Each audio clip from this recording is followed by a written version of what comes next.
नमो अरिहन्ताणम् नमो सिद्धाणम् नमो आयरीयाणम् नमो वज्झायाणम् नमो लोये सौवसावूणम्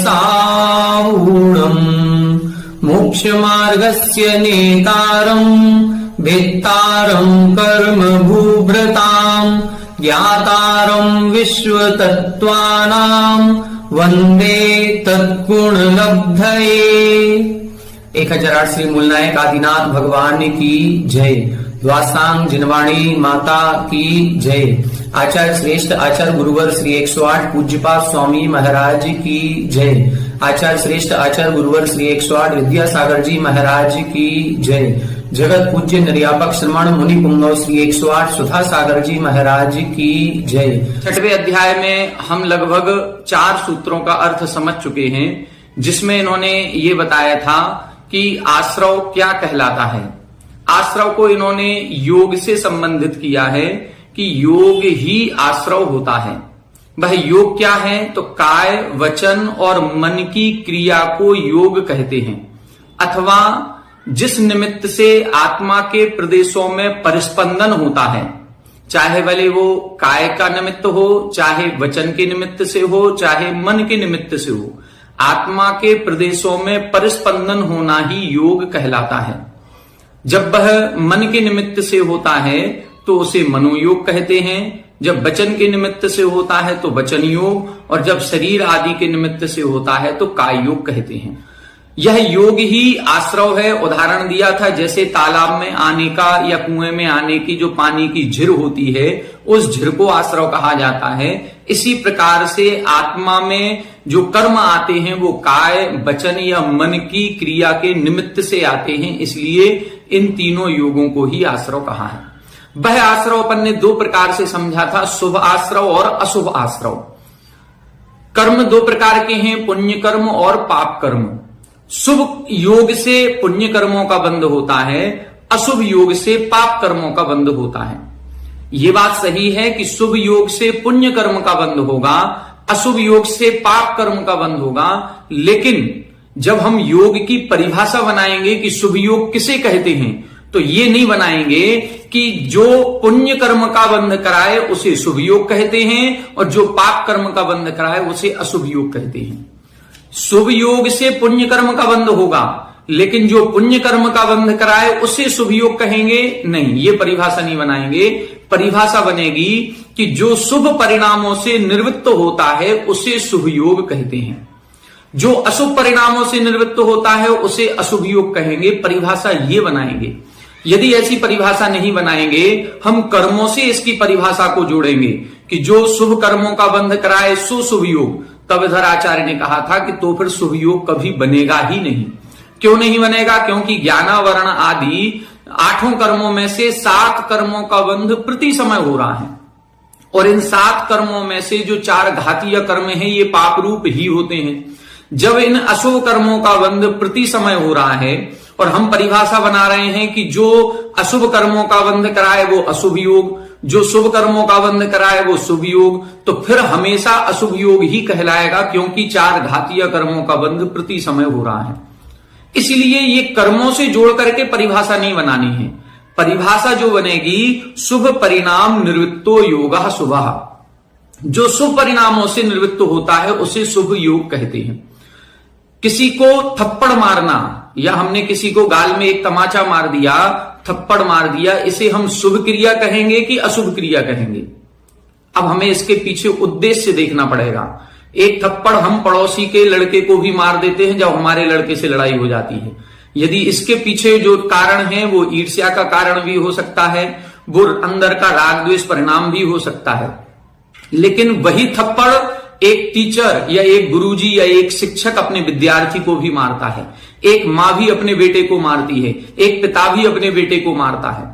दो बच्चों में लड़ाई हुई, एक हमारा बेटा था और एक पड़ोसी का बेटा था, दोनों में लड़ाई हुई और उस लड़ाई को सुलझाने में हम गए और एक थप्पड़ हमने अपने बेटे को मारा और एक पड़ोसी को बेटे को मारा, तो दोनों थप्पड़ में बहुत अंतर होगा। हमने अपने बेटे को मारा है तो उसको सुधारने की दृष्टि से मारा है, और पड़ोसी के बेटे को मारा है तो उसमें द्वेष परिणाम हो सकता है, कोई दूसरा भाव हो सकता है। तो अंतरंग का परिणाम कैसा है, उस परिणाम के आधार पर शुभ योग और अशुभ योग की कल्पना की जाएगी। डॉक्टर है, डॉक्टर हमेशा किसी ना किसी मरीज का ऑपरेशन करता है, उसको दुख देता है, उसको कष्ट देता है, लेकिन फिर भी उसके अशुभ योग नहीं माना जाएगा। क्यों नहीं माना जाएगा? इसलिए नहीं माना जाएगा क्योंकि वह उसको बचाने के लिए कर रहा है। तो हमें यह देखना पड़ेगा कि हमारी क्रिया कैसी हो रही है। हमारी क्रिया, यत्नाचार किसे कहते हैं? पुरुषार्थ सिद्धि उपाय जो ग्रंथ आप लोग पढ़ चुके हैं पूर्व कक्षाओं में, उसमें हिंसा अहिंसा का बहुत अच्छा वर्णन दिया। यत्नाचार की परिभाषा हमारे यहाँ सभी ग्रंथों में लिखी गई है कि हमारी क्रियाएं यत्नाचार पूर्वक होनी चाहिए, सावधानी पूर्वक होनी चाहिए। उसमें यह स्पष्ट लिखा है कि यदि हम चल रहे हैं तो हम देख करके चलें, सावधानी पूर्वक चलें। यदि हम सावधानी पूर्वक कोई क्रिया कर रहे हैं, देख करके चल रहे हैं, फिर भी यदि कोई जीव मर जाता है तो हिंसा का दोष नहीं है। क्यों नहीं है?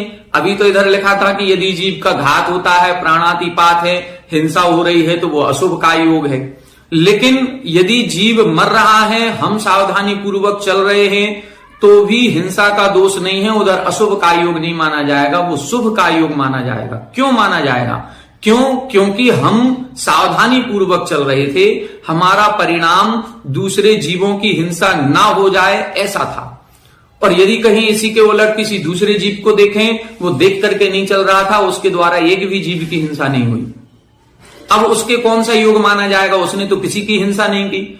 हिंसा नहीं होने पर भी वो हिंसा के पाप का भागी है। क्यों है? क्योंकि उसको असावधानी पूर्वक क्रिया उसकी द्वारा की जा रही थी, उसका परिणाम शुभ रूप नहीं था। तो जो शुभ योग और अशुभ योग की परिभाषा है, उसको कर्म से जोड़ करके नहीं बनाना है। शुभ योग किसे कहते हैं? यदि ये परिभाषा आती है तो आचार्य पूज्यपाद स्वामी जी की इस परिभाषा को याद रखेंगे, शुभ परिणाम निवृत्तो योगा शुभः। जो शुभ परिणामों से निवृत्त होता है उसे शुभ योग कहते हैं। इस प्रकार के शुभ योग से पुण्य कर्म का बंध होता है, ये आचार्य उमा स्वामी जी का सूत्र है। तो शुभः पुण्यस्यः, यदि इस सूत्र को हम देखेंगे तो शुभ योग से पुण्य कर्म का बंध होता है, ये सही है। लेकिन शुभ योग कहते किसे हैं? जो पुण्य कर्म का बंध कराए उसे शुभ योग कहते हैं? नहीं, जो शुभ परिणामों से निवृत्त होता है उसे शुभ योग कहते हैं, जो अशुभ परिणामों से निवृत्त होता है उसे अशुभ योग कहते हैं। ये परिभाषा अपन को याद रखनी है और यही इस टीका की विशेषता है जो इस ग्रंथ में हमें पढ़ने को प्राप्त हुई है। इस प्रकार की परिभाषा आज तक हमें समझ में नहीं आई थी। हमने भी पहले भी 2 बार 3 बार सर्वार सिद्धि पढ़ी है, लेकिन अभी तक इस ओर ध्यान नहीं गया था जो इस बार गया है कि कितनी सुंदर परिभाषा लिखी। अभी तक हम भी यही कहते थे कि जो शुभ कर्मों का बंध कराए वो शुभ योग नहीं, स्पष्ट लिख दिया कि यदि शुभ कर्मों का बंध कराने वाले को शुभ योग कहेंगे तो फिर ज्ञान वर्ण आदि कर्मों का बंध प्रति समय हो रहा है, और प्रति समय ये बंध होने से फिर हमारा शुभ योग कभी नहीं बनेगा, हम अशुभ योगी ही कहलाएंगे। इस प्रकार से इस परिभाषा पर विशेष ध्यान देना है। फिर अपन ने 2 भेद और पढ़े थे, सांप्रायिक आश्रव और इरियापथ आश्रव। ये स्वामी की अपेक्षा से पढ़े थे कि जीव 2 प्रकार के हैं, कसाय सहित और कसाय रहित। कसाय सहित जीव को हम सकसाय कहेंगे, कसाय रहित जीव को अकसाय कहेंगे। सकसाय जीव पहले गुण स्थान से 10वें गुण स्थान तक हैं, अकसाय जीव 11वें से ऊपर वाले कहलाते हैं। तो जो कर्मों का आश्रय होता है, इन स्वामी जीवों की अपेक्षा भी 2 प्रकार का हो गया, क्योंकि वह आश्रय संसार का कारण भी बनता है और संसार से मुक्त होने का कारण भी बनता है। तो सांप्रायिक संप्राय शब्द से बना है। संप्राय का मतलब है संसार, जो संसार का प्रयोजन होता है उसे सांप्रायिक आश्रय कहते हैं। और जो मोक्ष आदि का कारण बनता है, जो इस संसार की स्थिति का बंध नहीं कराता है, उसे इरियापथ आश्रय कहते हैं। इरियापथ का मुख्य अर्थ है कि जो रुकता नहीं है, जो रुकेगा नहीं, गति करता रहेगा। तो इरियापथ आश्रव में जो कर्मों का आश्रव होता है वह एक समयवर्ती होता है। उसी समय आश्रव हुआ, उसी समय बंद हुआ और उसी समय उसकी निर्जरा हो जाती है। सांप्रायिक आश्रव में कसाय सहित होने से उसकी स्थिति ज्यादा बनेगी। अंतर्मुहूर्त, 12 मुहूर्त, 8 मुहूर्त, जितनी भी ये जघन्य स्थिति या उत्कृष्ट स्थिति का विधान किया गया है उस प्रकार से उसकी स्थिति बनती है, इसलिए वो संसार में रुका रहेगा।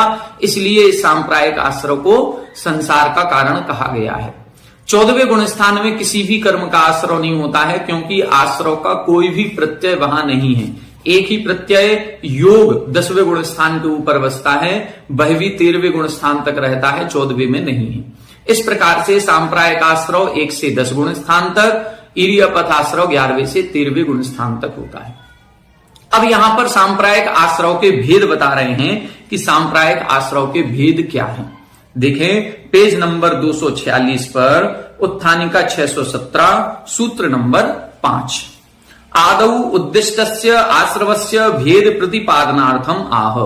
आदौ उद्दिष्टस्य यानी अब जो दो प्रकार का आश्रव कहा है, सांप्रायिक आश्रव और इरियापथ आश्रव, तो इसमें सबसे पहले किसका कथन किया? सांप्रायिक आश्रव का। तो सांप्रायिक आश्रव के भेद प्रतिपादनार्थम, भेद बताने के लिए अगला सूत्र लिख रहे हैं। इंद्रिय कषायावृत क्रिया पंच चतुः पंच पंचविंशति संख्या पूर्वस्य भेदा। इंद्रिय कषायावृत क्रिया पंच चतुः पंच पंचविंशति संख्या पूर्वस्य भेदा। यहां बता रहे हैं पूर्वस्य भेदा, पूर्व के ये भेद हैं। आश्रव दो प्रकार का बताया, सांप्रायिक आश्रव और इरियापथ आश्रव। तो सबसे पहले किसका कथन किया? सांप्रायिक का। तो पूर्वस्य यानी पहले वाले के। सांप्रायिक आश्रव के ये भेद जानने चाहिए। कितने भेद हैं? पहले लिखा इंद्रिय, फिर कषाय, फिर अव्रत, फिर क्रिया। अब ये 4 शब्द देने के बाद संख्याएं भी 4 प्रकार से लिखी। पंच यानी 5, चतुः यानी 4, पंच यानी 5 और पंचविंशति अर्थात 25। अब इनको क्रम से संबंध लगाएंगे। इंद्रियां 5 होती हैं, कषाय 4 होती हैं, अव्रत 5 होते हैं और क्रिया 25 होती हैं।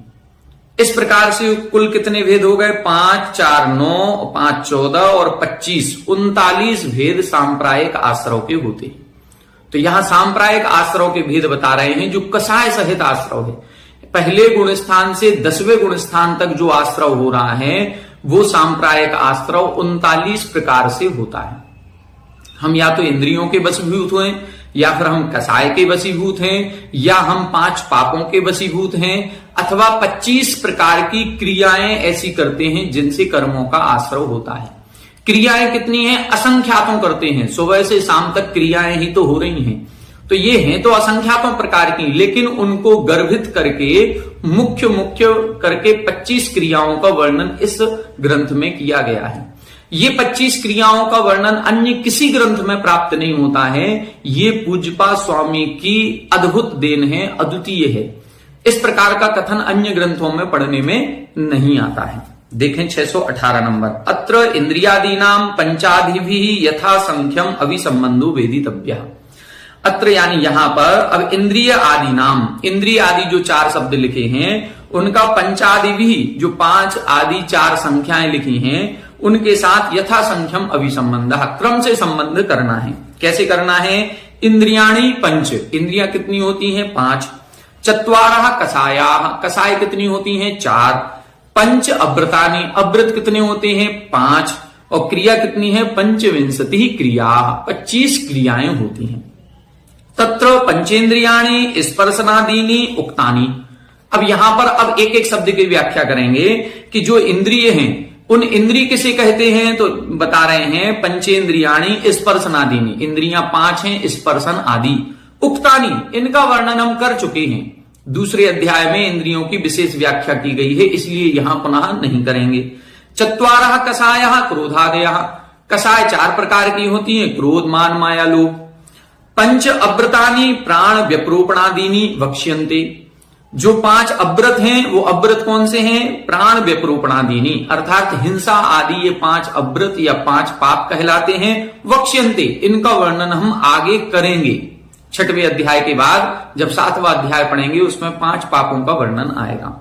पंचविंशति ही क्रिया उच्यन्ते। अब 25 क्रियाओं का वर्णन करते हैं। इंद्रियों का वर्णन कर चुके हैं, कसाय के बारे में कई बार बता चुके हैं, अव्रत के बारे में आगे बताएंगे। अब बची क्रियाएं, तो उन क्रियाओं का वर्णन यहां पर किया जा रहा है कि ऐसी कौन सी क्रियाएं हैं जिनसे सांप्रायिक आश्रव होता है। देखें यहां पर जो 25 क्रियाएं हैं उनको 5-5 के जोड़े बना करके इन्होंने 5 बार में वर्णन किया है। देखें, चैत्य गुरु प्रवचन पूजादि लक्षणा सम्यक्त्व वर्धिनी क्रिया। सम्यक्त्व क्रिया, सबसे पहले सम्यक्त्व क्रिया का वर्णन कर रहे हैं। ऐसी क्रिया जो सम्यक्त्व को बढ़ाने वाली क्रिया है। क्या है? चैत्य गुरु प्रवचन पूजादि लक्षणा। चैत्य यानी सच्चे देव, गुरु यानी सच्चे गुरु, और प्रवचन यानी उनका उपदेश यानी सच्चे शास्त्र। तो चैत्य गुरु प्रवचन पूजादि लक्षण, जो सच्चे देव शास्त्र गुरु की पूजा करते हैं, अर्चना करते हैं, कीर्तन करते हैं, स्तुति करते हैं, वंदना करते हैं, भक्ति करते हैं, जो कुछ भी हम करते हैं तो इनकी भक्ति पूर्वक जो क्रिया की जाती है वो कैसी है? सम्यक्त्व वर्धिनी, सम्यक्त्व को बढ़ाने वाली है, सम्यक्त्व को पुष्ट करने वाली है। ऐसी क्रिया सम्यक्त्व क्रिया कहलाती है। अन्य देवता स्तवनादि रूपा मिथ्यात्व हेतु की प्रवृत्ति ही मिथ्यात्व क्रिया। मिथ्यात्व क्रिया किसे कहेंगे? अन्य देवता स्तवनादि। अभी सच्चे देव शास्त्र गुरु की बात थी, अब अन्य देवता, खोटे देव, खोटे शास्त्र और खोटे गुरुओं की जो हम पूजा भक्ति अर्चना आदि कर रहे हैं वो कैसी है? मिथ्यात्व हेतु की, मिथ्यात्व का बंध कराने वाली है, मिथ्यात्व को पुष्ट करने वाली है। ऐसी जो प्रवृत्ति होती है उसे मिथ्यात्व क्रिया कहते हैं। सम्यक्त्व क्रिया और मिथ्यात्व क्रिया, इन दो में से एक समय में एक ही होगी, क्योंकि ये दोनों अपोजिट हैं। या तो हम मिथ्यात्व क्रिया में जाएंगे या सम्यक्त्व क्रिया में जाएंगे। जो तीसरा गुण स्थान बनता है सम्यक मिथ्यात्व का, वो अंतर मुहूर्त की स्थिति बनेगी। उसका समय बहुत ज्यादा अधिक काल तक नहीं होता है। अंतर मुहूर्त के बाद या तो वो सम्यक्त्व हो जाएगा, सम्यक दृष्टि बन जाएगा, या वो मिथ्या दृष्टि बन जाएगा। वो उस समय अनिर्णय की स्थिति होती है कि हम अभी तक मिथ्यात्व खोटे देवशास्त्र गुरुओं को पूजते आए हैं, आज हमें सम्यक उपदेश मिला है तो ये सही है कि ये सही है, हम इधर जाएं कि इधर जाएं। इस प्रकार की जो स्थिति बनती है उस समय की बीच की स्थिति बन जाती है। वो एक अलग क्रिया है, उसका वर्णन इधर नहीं किया है, लेकिन उसको हम अन्य रूप से रखेंगे। आगे देखें, गमनागमनादि प्रवर्तनम कायादि प्रयोग क्रिया। गमनागमनादि प्रवर्तनम, जो गमन आगमन करते हैं, कभी उठ रहे हैं, बैठ रहे हैं, जा रहे हैं, आ रहे हैं, खड़े हो रहे हैं, जो भी हमारा गमन आगमन आदि जो क्रिया होती है उसका नाम क्या है? प्रयोग क्रिया। संयतस्य सतः अविरतिम प्रत्याभिमुख्यम समाधान क्रिया। संयतस्य सतः, संयत होने पर, संयमी होने पर, अविरतिम प्रत्याभिमुखम, मतलब अभी हम संयमी हैं लेकिन अब हम असंयम की ओर जा रहे हैं। तो संयमी जीव जब जब असंयम की ओर जाता है तब वो क्रिया कौन सी कहलाएगी? समाधान क्रिया। कई बार ऐसा होता है, हम कोई एक नियम लिए, जिस नियम, मान लो रात्रि भोजन त्याग का नियम लिया, कितने दिन का? 6 महीने का। अब 6 महीने पूरे होने को हैं, तो 6 महीने जब हमारे पूरे होने को हैं तब हमारे मन में अब ये विकल्प आ रहा है कि 6 महीने का लिया था, 6 महीने पूरे हो गए, अब हम कल से रात्रि भोजन करना प्रारंभ करेंगे। तो अब ये जो अभी तक व्रत नियम का पालन कर रहा था अब ये अव्रत की ओर जा रहा है। कोई भी नियम जब हमारा पूरा होता है और उस नियम को पूरा होने के बाद जब हम असंयम की ओर जाते हैं तो ये समाधान क्रिया कहलाती है। इस क्रिया से बचना है तो जो भी नियम लें वो आजीवन के लिए लें। इसलिए नियम नहीं, यम पूर्वक किसी भी वस्तु का त्याग करें। त्याग करना है तो आजीवन के लिए करो, अथवा कोई अभ्यास के लिए कर रहे हैं तो बात अलग है कि हमारा 6 महीने पूरा होने को है। जब हमने 6 महीने पालन कर लिया तो अब हम इसको 1 साल तक आगे बढ़ाते हैं, फिर 1 साल पूरा हो जाए तो अब इसको 5 साल के लिए आगे बढ़ाओ, वो 5 साल पूरे हो जाए तो जीवन भर के लिए आगे बढ़ाओ। ये इसलिए नहीं लिए जाते हैं, छूट या नियम की एक मर्यादा ली जाती है, वो इसलिए नहीं है कि इस क्रिया में हम पुनः प्रवृत्त होंगे। वो अभ्यास के लिए है कि 6 महीने अभ्यास करके देखो, यदि 6 महीने परेशानी नहीं हुई तो इस नियम को हम आगे बढ़ाएंगे। लेकिन यदि हम व्रत को पालन करने के बाद, किसी भी छोटे से छोटे नियम को पालन करने के बाद पुनः असंयम की ओर प्रवृत्त हो रहे हैं, तो ये समाधान क्रिया के अंतर्गत आएगा। आगे देखें, ईर्यापथ निमित्त ईर्यापथ क्रिया। ईर्यापथ के निमित्त जो क्रिया होती है उसे ईर्यापथ क्रिया कहते हैं। ता एताह पंच क्रिया, इस प्रकार से ये 5 क्रियाएं होती हैं। आगे देखें, क्रोध आवेशात प्रादोष की क्रिया। क्रोध आवेशात, जब क्रोध तीव्र होता है तो तीव्र क्रोध में जो भी क्रिया हो रही है, चाहे वो अपशब्द बोलने की हो रही हो, चाहे किसी को डांटने मारने की हो रही हो, चाहे जो अंतरंग में संक्लेश परिणाम हो रहा है, वो सब कौन सी क्रिया कहलाएगी? प्रादोष की क्रिया कहलाएगी। प्रदुष्टस्य सतः अभ्युद्यमः काय की क्रिया। प्रदुष्टस्य सतः, दुष्ट अभिप्राय के साथ, दुष्टता के साथ अभ्युद्यमः काय की क्रिया, किसी भी कार्य में प्रवृत्त होना, उसे हम काय की क्रिया कहते हैं। दुष्ट अभिप्राय लेकर के, खोटा अभिप्राय, खोटी क्रिया को लेकर के किसी भी कार्य की प्रवृत्ति करना, ये काय की क्रिया कहलाती है।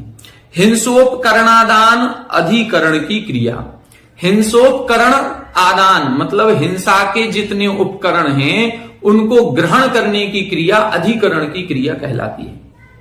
अब अपन सोचें कि हिंसा के उपकरण तो हम लोग कभी रखते नहीं, ना हमारे पास बंदूक है, ना तलवार है, ना कोई चाकू है, ना कुछ है, हम हिंसा के उपकरण रखते ही नहीं, तो इस क्रिया से तो जे नहीं बच जाएंगे, नहीं बचेंगे। क्यों नहीं बचेंगे? क्योंकि हिंसा के उपकरण ये ही नहीं है कि बंदूक या गन रख लिए, या कहीं कोई पिस्टल रख लिए, या कहीं कोई तलवार या धनुष बाण रख लिए, ये नहीं है। हिंसा के उपकरण है, जैसे मच्छर मारने के लिए हमने ऑल आउट खरीद लिए। हमने यदि मच्छर मारने के लिए ऑल आउट खरीदी है, कॉकरोच मारने के लिए हिट ले लिया है, हम नहाना धोना कर रहे हैं तो नहाने धोने के लिए साबुन खरीदी है, ये साबुन का पानी जब नाली में जाएगा तो क्या हिंसा नहीं होगी? हमने पोंछा लगाने के लिए कोई लाइजोल आदि कई सारे प्रोडक्ट आते हैं, वो खरीद करके रखे हैं, तो क्या इनसे हिंसा नहीं होगी? ये सब कुछ हिंसा के उपकरण के अंतर्गत आएगा। तो अब इनसे कैसे बचें? इनसे बचने के लिए तो एक ही रास्ता है कि हम गृहस्थ मार्ग को छोड़ करके और मुनि मार्ग में प्रवृत्त हों। यदि हम गृहस्थ मार्ग में रहेंगे तो ये हिंसा के उपकरण कहलाएंगे, ये सांप्रायिक आश्रय है, इससे बचना संभव नहीं है। बस इसको नियंत्रित किया जा सकता है कि हम ऐसी कोई क्रियाएं करें जिससे कम से कम जीवों की हिंसा हो, जिससे हम पाप से बच सकें। तो हिंसोपकरण, हमारे पास जितने भी उपकरण हैं, चाहे वो कूलर एसी हो, चाहे वो कोई भी सुविधा के उपकरण हैं, वो सब हिंसा के उपकरण के अंतर्गत आएंगे और ये अधिकरण की क्रिया कहलाएगी। दुख उत्पत्ति तंत्रत्वात् पारिताप की क्रिया। और यदि हमारी किसी क्रिया से किसी अन्य प्राणी को दुखों की उत्पत्ति हो रही है, वो कष्ट में आ रहा है, उसको कोई परेशानी हो रही है, चाहे वो मानसिक पीड़ा हो, चाहे शारीरिक पीड़ा हो, यदि वो हमारे द्वारा, हमारी क्रियाओं से, हमारे निमित्त से उसको कोई परिताप हो रहा है, तो उसे पारिताप की क्रिया कहेंगे। अब सोचें, हम जितने भी ये उपकरण लेकर के, हिंसा के उपकरण अभी हमने चर्चा की, ये जो भी उपकरण का प्रयोग हम करेंगे, किसी ना किसी मच्छर को, कॉकरोच को, नाली के जीव जंतुओं को, पोंछा लगाने से चींटी आदि को, हमेशा कहीं ना कहीं किसी को तकलीफ तो हो ही रही है। कुछ लोग कहेंगे नहीं, इस ऑल आउट से मच्छर मरते नहीं है, ये भाग जाते हैं। अरे भागते क्यों है? उनकी श्वास में घुटन हो रही है, तभी तो वो भागे हैं। जब वो उस घुटन से उस धुएं को सहन नहीं कर पाते हैं, तब यहां से भागे हैं। कुछ बेहोश हो जाते हैं और कुछ तो उतने से थोड़े से धुएं में ही मरण को भी प्राप्त हो जाते होंगे। तो नियम है कि उनको कहीं ना कहीं परेशानी तो हो ही रही है। तो ये उपकरण रखने से हमें अधिकरण की क्रिया का भी पाप लग रहा है और पारिताप की क्रिया का भी पाप लग रहा है। अगला देखें, आयु इंद्रिय बल उच्छ्वास निश्वास प्राणानाम वियोग करणात् प्राणातिपात की क्रिया। प्राणातिपात क्या है?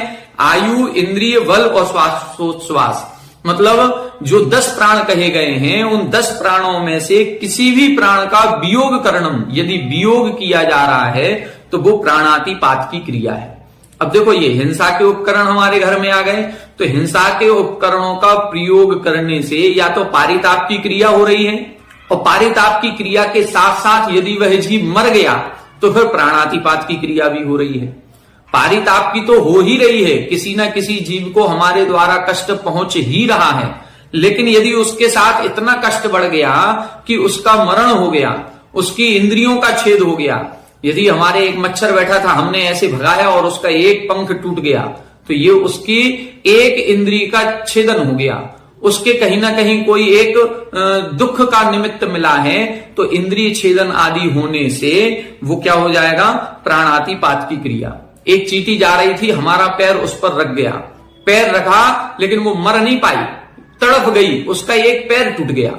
अब उसका एक पैर टूटने से वो भी इंद्रिय वियोग के अंतर्गत आ सकता है। उसकी एक इंद्रिय का हम वियोग कर रहे हैं, उसके अंगोपांगों का छेद कर रहे हैं, तो ये प्राणातिपात की क्रिया के अंतर्गत आ जाएगा। ताएताह पंच क्रिया, ऐसी ये 5 क्रियाएं होती हैं। रागाद्रिकृतत्वात् प्रमादिनो रमणीय रूप आलोकन अभिप्रायो दर्शन क्रिया।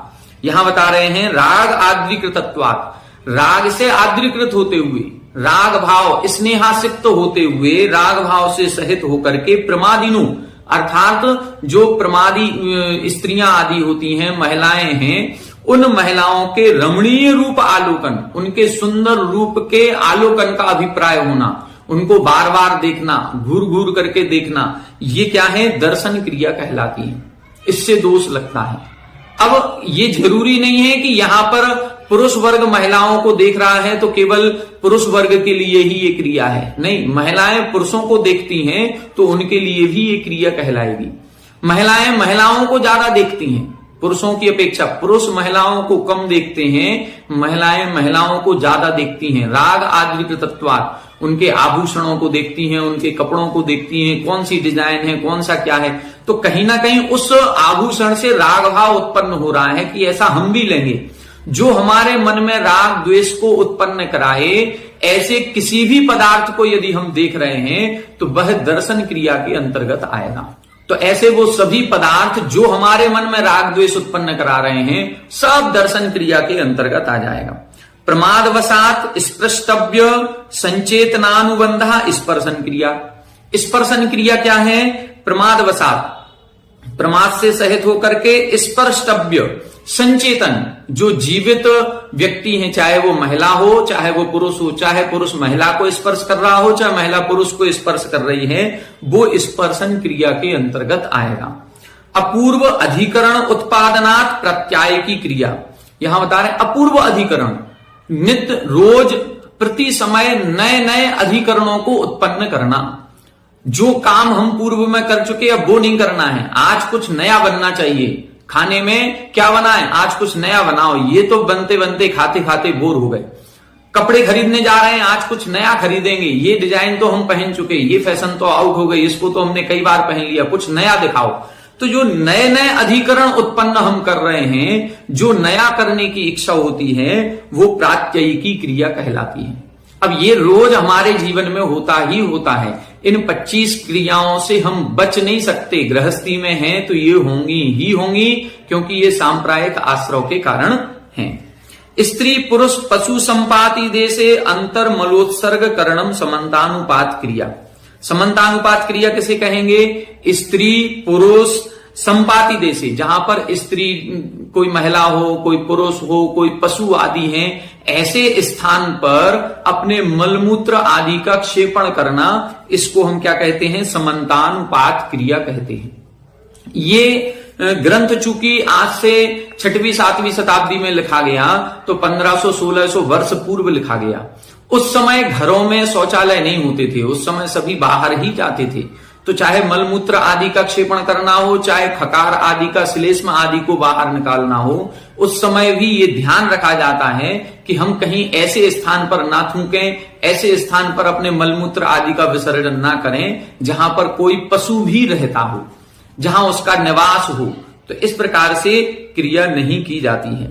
यहां तक कि जब अपन ट्रेवलिंग करते हैं तो ट्रेवलिंग करते समय भी ये कहा जाता है कि यदि हमें कहीं टॉयलेट आदि जाना है तो किसी पेड़ आदि के नीचे ना करें।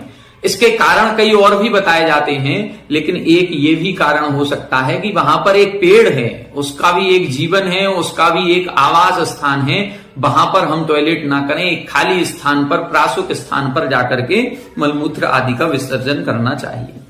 आगे देखें, अप्रमष्ट अदृष्ट भूमौ कायादि निक्षेप अनाभोग क्रिया। अनाभोग क्रिया क्या है, अप्रमष्ट और अदृष्ट।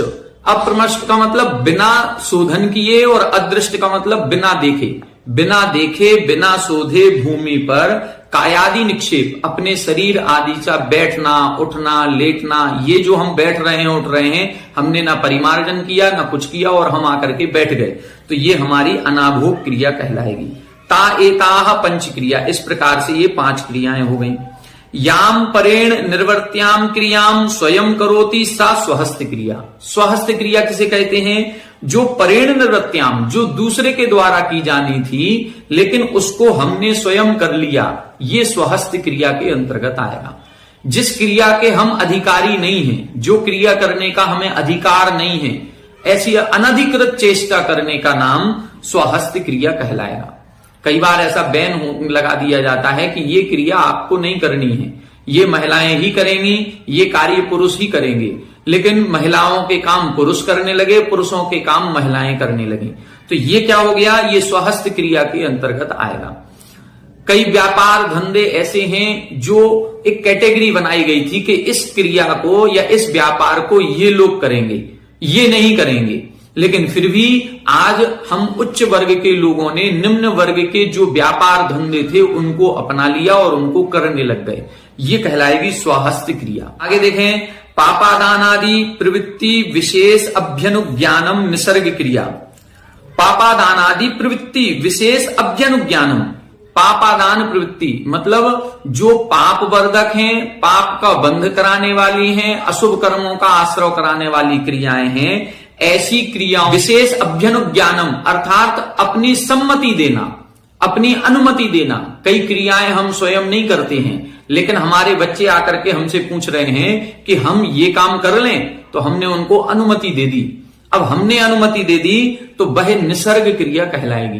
किसी प्रकार का मान लो व्यापार है जो हमारे बच्चे करना चाह रहे हैं और वो हिंसात्मक है, अब हम स्वयं तो नहीं कर रहे हैं लेकिन बच्चे करना चाह रहे हैं और हमने उनको अनुमति दे दी, ठीक है ये व्यापार कर लो, तो ये निसर्ग क्रिया कहलाएगी, क्योंकि हमने उस पाप में अपनी सम्मति दे दी।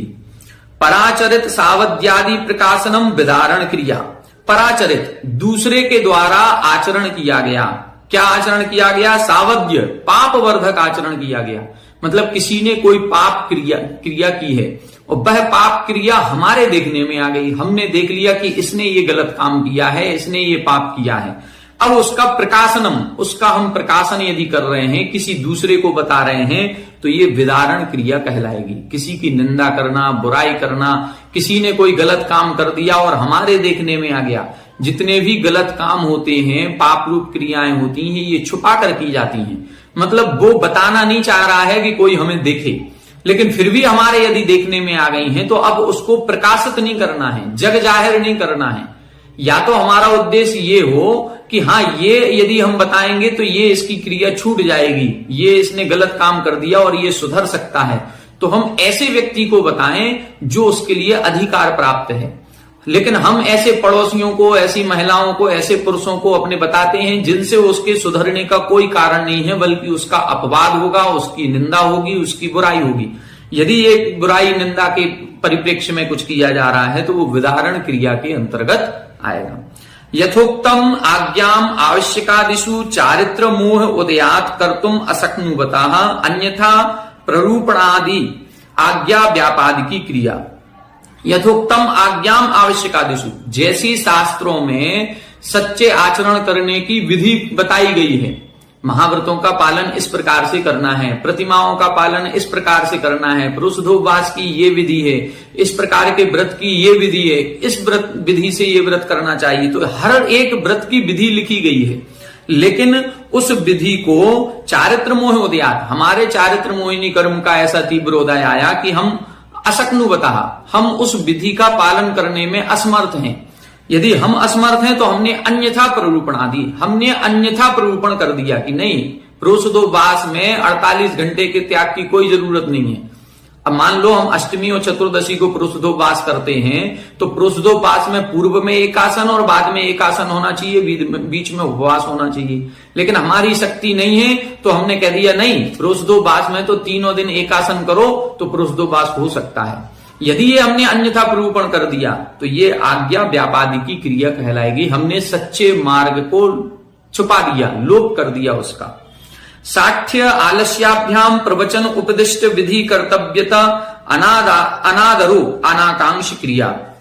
साठ्य आलस्याभ्याम, अज्ञानता की अपेक्षा से अथवा आलस्य की अपेक्षा से जो प्रवचन उपदिष्ट शास्त्रों में कही गई विधि है, उसमें जो हमारा अनादर का भाव होता है, बहुमान का अभाव होता है, हम सम्मान नहीं रख पा रहे हैं उस क्रिया में, तो वह अनाकांक्ष क्रिया कहलाएगी। अनाकांक्ष क्रिया का मतलब जैसे प्रोषदोपवास तो हम कर रहे हैं, ठीक विधि से कर रहे हैं, लेकिन ऐसा लगता है भारी मन से, अरे अभी अष्टमी का उपवास किया था, इतनी जल्दी फिर चतुर्दशी आ गई।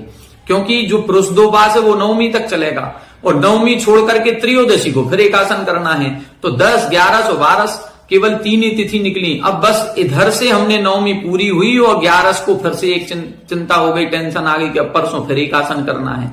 तो उसके प्रति जो अनादर का भाव आया है, वो अनादर का भाव अनाकांक्ष क्रिया कहलाती है। कि आचार्यों ने इतनी बड़ी कठिन विधि क्यों लिख दी। अब इस प्रकार का यदि हमारा कोई सेंटेंस निकलता है तो ये अनाकांक्ष क्रिया है। ता एताह पंच क्रिया, इस प्रकार से ये 5 क्रियाएं होती हैं। छेदन वेदन विशसनादि क्रिया परत्व अन्येन व आरंभे क्रियमाणे प्रहर्षः प्रारंभ क्रिया। छेदन वेदन आदि जो जीव जंतुओं का छेदन वेदन किया जा रहा है, यदि या तो हम स्वयं कर रहे हैं या कोई अन्य दूसरा कर रहा है, और दूसरे के करने पर प्रहर्षः जो हमारे मन में एक खुशी का, आनंद का भाव आ रहा है, उसे हम प्रारंभ क्रिया कहते हैं। हमने तो नहीं मारा, लेकिन कहीं दूसरे ने मार दिया तो हमको प्रसन्नता का भाव हो रहा है कि ये तुमने बहुत अच्छा किया, ये प्रारंभ क्रिया है। परिग्रह अविनाशार्था पारिग्रह की क्रिया, परिग्रह का विनाश ना हो इस प्रकार से जो हमारी क्रिया होती है उसे पारिग्रह की क्रिया कहते हैं। हम सभी दैनिक जीवन में केवल परिग्रह को जोड़ने में ही लगे हुए हैं, और जो हम परिग्रह को जोड़ने में लगे हुए हैं उसका संरक्षण कर रहे हैं, ये पारिग्रह की क्रिया कहलाएगी। ज्ञान दर्शनादिशु निकृति वंचनम माया क्रिया, ज्ञान और दर्शन के विषय में जो छल कपट किया जाता है वो माया क्रिया कहलाती है। आज सबसे ज्यादा छल कपट मंदिरों में होने लगा है, शुभ क्रियाओं में होने लगा है, दूसरों को दिखाने के लिए त्याग तपस्या ज्यादा होने लगी है, तो ये माया क्रिया के अंतर्गत आएगा। अन्यम मिथ्या दर्शन क्रिया करण कारणविष्टम प्रशंसादि भी दृढ़यति यथा साधु करोषि इति सा मिथ्या दर्शन क्रिया। यहां बता रहे हैं अन्यम मिथ्या दर्शन क्रिया करण कारणविष्टम, जो कोई दूसरा व्यक्ति है वो मिथ्यात्व की क्रिया में प्रवृत्त हो रहा है, तो उसको हम क्या कह रहे हैं, उसकी प्रशंसा करते हुए क्या कह रहे हैं, दृढ़यति उसको यथा साधु करोषि, बहुत अच्छा किया तुमने।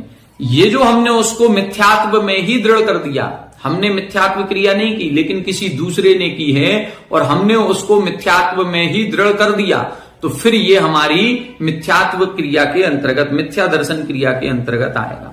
संयम घाती कर्मोदय वसात अनिवृत्ति ही अप्रत्याख्यान क्रिया।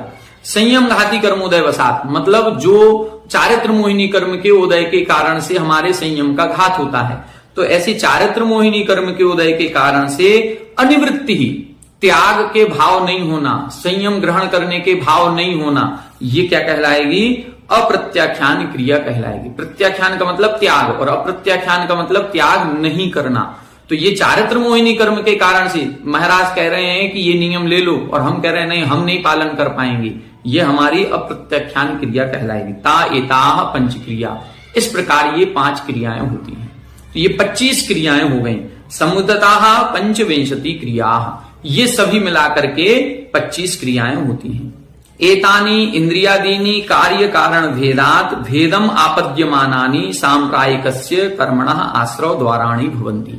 ये सभी इंद्रिय, कसाय, अवृत और ये 25 क्रियाएं, ये सभी मिलकर के जो 39 भेद बताए हैं, ये सभी सांप्रायिक कर्मों के आश्रव के कारण बनते हैं, अर्थात ऐसे कर्मों का आश्रव कराते हैं जो संसार का प्रयोजन बनता है। तो इस प्रकार से आज की कक्षा में हमने सांप्रायिक आश्रव के भेद समझे।